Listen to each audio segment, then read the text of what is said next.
This is the London Visited podcast on your favourite podcast provider, bringing to you the facts, history and information about different parts of this great capital. If you have been to London, are planning on visiting, live here or just love London from afar, then this is the podcast for you. Hi there, I'm Steve and welcome to our podcast. We're here for all things London and to tell you more behind some of the iconic places and people in London's history. In this episode, we go to Borough Market.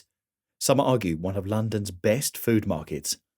Don't forget to visit and subscribe to our YouTube channel London Visited to see videos covering this place and so many others across London. Also, if you love the podcast and the channel, why not join us as a member? Join our group of what we like to call our London Visited Crown Jewels, where there are many different benefits, including a members-only monthly podcast. Have a look by going to www.patreon.com/London Visited. Today's episode is brought to you by HelloFresh. Do you feel like you're stuck in a dinner rut? With HelloFresh, you get fresh, pre-measured ingredients with mouth-watering seasonal recipes delivered right to your door. Skip all those trips to the grocery store and count on HelloFresh to make home cooking easy, fun, and affordable. You can now enjoy cooking and getting dinner on the table in 30 minutes or less.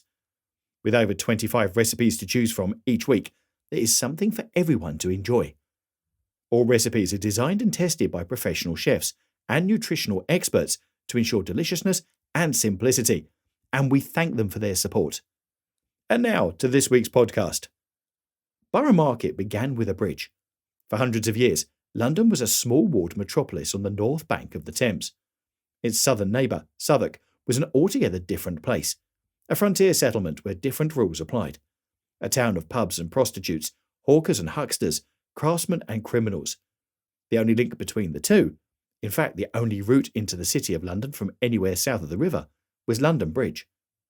First constructed around 990 AD, the bridge grew in importance as the city expanded. At its peak, it was a colourful, chaotic landmark, a far cry from today's grey concrete slab.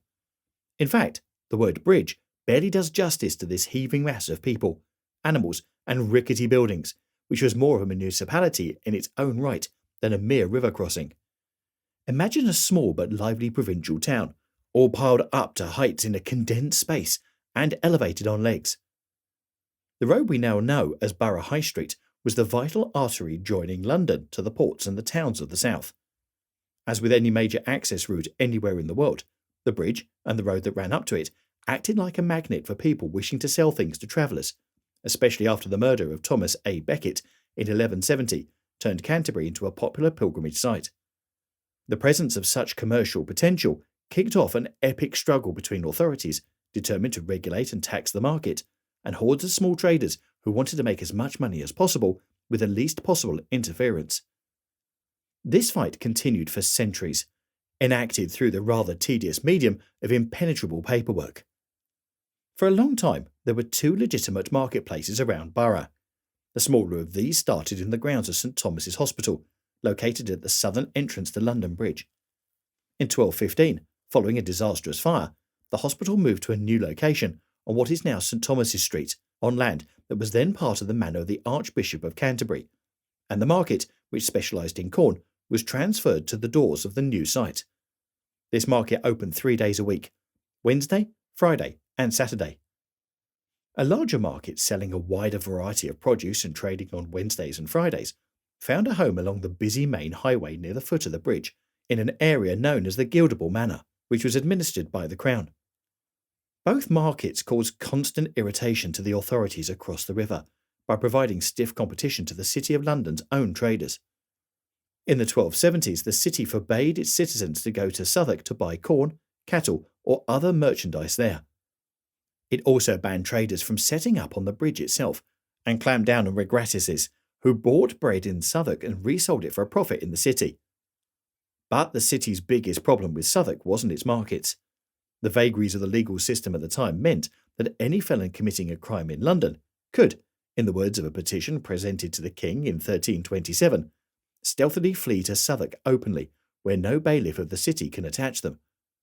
Frustrated by seeing known criminals blowing raspberries at them from across the river, the city constantly lobbied the Crown to hand over its rights to the Guildable Manor. In 1406, Henry IV finally granted London the right to arrest criminals found in Southwark, and at the same time granted a say and a seize of bread, wine, and ale, and other victuals and of other things belonging to the clerk of the market of the king's household. Borough's market had, to all intents and purposes, become an extension of London. The residents of Southwark were far from happy about this encroachment of the city types into their town, so fought hard to overturn the new grants. But further charters in 1444 and 1462 cemented the influence of London over the Guildable Manor, and added the right to hold a 3-day fair every September. Southwark Fair would go on to become one of the biggest and most riotous events in London's calendar. In April 1550, for the price of just over £1,000, £647 for the land and £333 for the liberties, and £25 for expenses, Edward VI ended for good any debate about who ran Borough by selling Southwark to the city. In the same charter, it was agreed that the Guildable Manor could extend to 4 days a week, adding Monday and Saturday to the schedule. The Southwark of the 16th and 17th centuries was a hive of activity, partly a busy commercial district where leather, felt, pottery and soap were crafted and sold, partly a giant travel terminus, and partly a seething maelstrom of litanious behaviour, packed full of pubs, brothels and theatres. Londoners flocked across the river to let off steam. Think now of the modern holiday places all around the world with bars and clubs going 24/7, but with fewer foam parties and more Shakespeare, while farmers trundled in from the countryside with herds of cattle and sacks of grain, seeking to make a living on the heaving high street. Out of this chaos, the city did its utmost to create some kind of order, with limited success. Traders were supervised by bailiffs and constables, who together enforced price controls, inspected goods and collected fees. A weighing beam was situated next to the pillory, in the middle of the high street, and it was here that the sacks of grain were weighed in public before being put on display. Towards the end of the 16th century, a market house was built at this location to keep the grain safe from the elements. The authorities faced a constant battle to prevent the road from being completely blocked by sprawling stalls and wandering livestock. One set of rules from the 16th century required that traders set up their stalls in a fixed sequence, no more than a yard from the drainage channel running down the street, with the fish sellers closest to the bridge, followed by the butchers, the poulterers from the countryside, the oatmeal makers, the fruitereers and herb sellers, and then finally the local bakers and poulterers. A further set of ordinances from 1624 proved similarly rigorous, but with the traders lined up in a different order and with the further proviso that fishwives be forced to stay on their feet. In the face of growing chaos, bureaucratic fiddling seemed to be the main weapon in the authorities' arsenal. Butchers were a particular source of drama. In the days before refrigeration, the best way of transporting and storing meat was in the form of a whole living animal. But a live ox or goat can cause considerably more mayhem than a French-trimmed rack of lamb.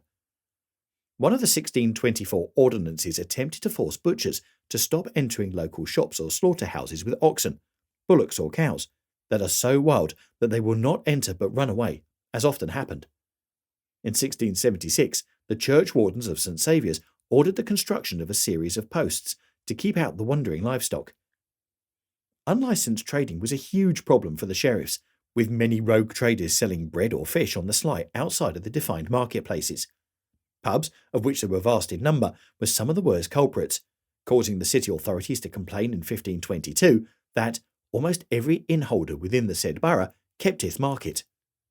I just wanted to remind you that if the thought of food is starting to make you think of your next dinner recipe, then I'd like to say a big thanks to HelloFresh, who is supporting this episode.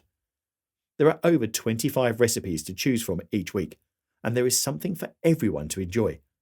All recipes are designed and tested by professional chefs and nutritional experts to ensure deliciousness and simplicity. One of our family favourites is the barbecue beef quesadillas. These go down so well with everyone in the family and take just 20 minutes to put together with the easy recipe cards, and are just one of those meals that are wanted all of the time and time again. I love that each recipe tells you the prep time and who it's aimed for, which makes the time to cook and the time to choose really easy for our on-the-go lifestyle. Now go to the link in our show notes to get 50% off your first box and then 35% off your next 3 boxes. That's the link in our show notes for 50% off your first box and then 35% off your next 3 boxes. HelloFresh, the #1 meal kit. Thanks again to HelloFresh for their support. As London grew in size and importance, and London Bridge became ever more critical as a trade route into the city, the semi-organised bedlam on Borough High Street began to arouse significant opposition within the corridors of power. The location of the market house right in the middle of the road certainly didn't help. Imagine a busy warehouse being constructed across the middle lanes of your busiest motorway or freeway, and numerous representations were made to have it removed. In 1676, these were rendered irrelevant when a huge fire swept through the area, taking the market house with it. This alone did little to ease the congestion, and the city, while enjoying healthy revenues from the market, eventually decided that these were considerably outweighed by the dampening effect on business of having the only southern route into the centre completely blocked by bullocks. In 1754, a bill went before Parliament declaring that, as the market obstructs such trade and commerce, it will have to cease trading by the 25th of March 1756, and that thenceforth no person shall use any stall, trussel, block, or other stand to expose to sale upon such stands peas, beans, herbs, victuals, and other commodities. At the same time, residents of Southwark were petitioning to be allowed to start a new market, independent of the city, away from the high street. A second act passed through Parliament, declaring that, for the convenience and accommodation of the public, the parishioners of St Saviour's could acquire land away from the main road and set up a market of their own, and that this market would be and remain an estate for the use and benefit of the said parish forever. Though its status as a charitable trust, it remains inexorably linked to the parish to this day. The Act also declared that no provisions except hay or straw could be sold within 1,000 yards of the new market. With this local monopoly in their favour, the parishioners quickly raised £6,000 by selling annuities to interested citizens, that's over £1 million in today's money, and bought an area called the Triangle. Within 2 years, the parishioners returned to Parliament for permission to raise another £2,000 to enlarge the site and build a market house. In February 1756, advertisements were placed stating that a commodious place for a market is now preparing on the back side of the 3 Crown Court, on the west side of the High Street of the borough, and will be ready by the 25th of March next for the reception of all country carriages and others bringing any kind of provisions to the said market.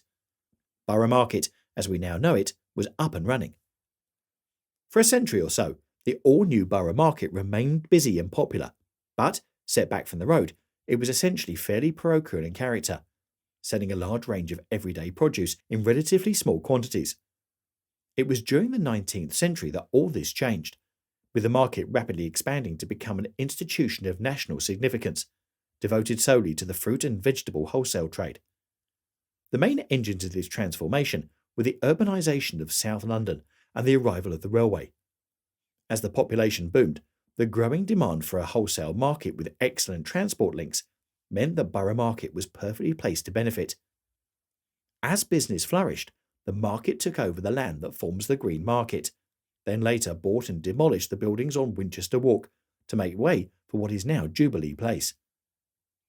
In 1862, as part of the South Eastern Railway Company project to extend its lines from London Bridge to Cannon Street and Charing Cross, a railway viaduct was constructed through the middle of the market, bringing noise, soot and disruption, but adding to the accessibility of the market. The need to widen the railway line in 1897 brought more disruption, as well as the sad demise of the market's magnificent but short-lived glass and iron domed roof, which had brought a touch of Crystal Palace glamour to Borough. In 1906, the market's constitution was changed, placing its management in the hands of 21 voluntary trustees, drawn from the local community. The market grew still further in the early 1930s, when the old 3 Crown Square, once a prosperous residential piazza, had become a series of ramshackle warehouses, was demolished. The same development project, which cost £50,000, saw the creation of the market's famous Art Deco entrance and the construction of its office building. At its peak, the wholesale market was a place of furious activity, responsible for feeding millions of people around the southeast.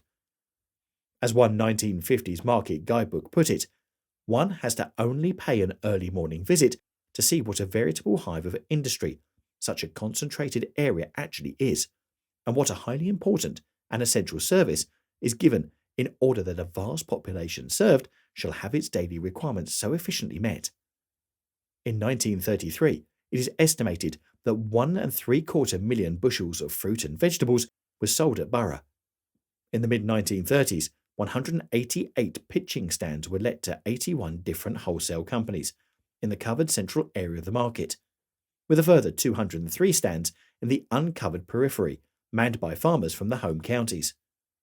Hundreds of porters were employed directly by the trustees to carry produce to and from the stores, with trading taking place all through the night and continuing long into the following day.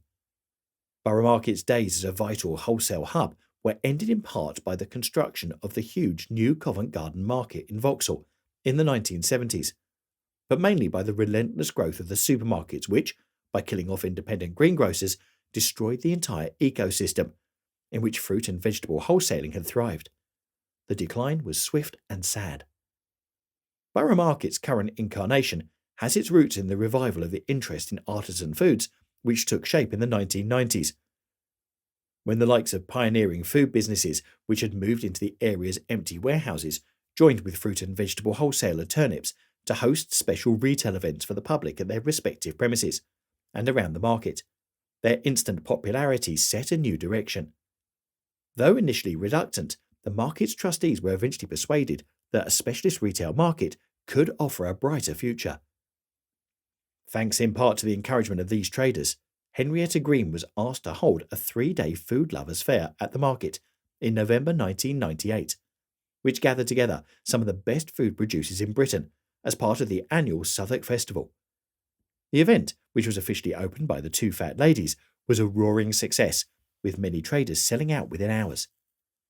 This clear evidence of its potential led to a decision to hold a regular retail market at Borough on the third Saturday of every month, with British traders joined by those offering produce from around Europe and the world.